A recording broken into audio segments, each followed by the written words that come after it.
सम्पूर्णमा नमस्कार।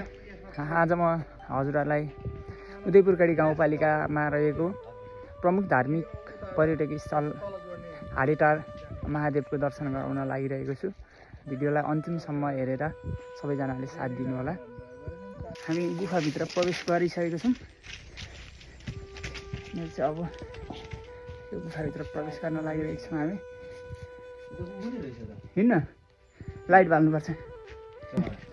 गुफाभित्र प्रवेश गरिसकेको छौँ। अहिले चाहिँ एकदमै धेरै अँध्यारोमा छौँ। अहिले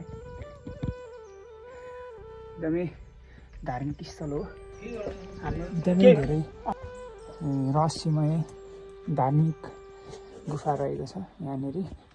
हजुरहरूलाई म त्यसको दर्शन गराइरहेको छु। यहाँनिर चाहिँ एकदमै धेरै रहस्यमय ठाउँहरू रहेको छ।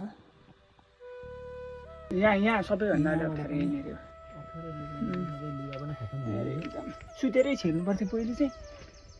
एकदम हामी गुफाभित्रै छौँ अहिले। यसरी सुतेर यसो गरी छिर्नु पऱ्यो। धेरै गाह्रो छ यहाँनिर अवस्था। एकदम पछाडि यत्रो छोडेर निक्लिने बेला भइसक्यो हामीले अब अहिले मादलहरू भनेको कुरा मादल त कटिसक्यो। एकदमै धेरै हामी सुतेरै छिर्नुपर्ने अवस्था आइसक्यो।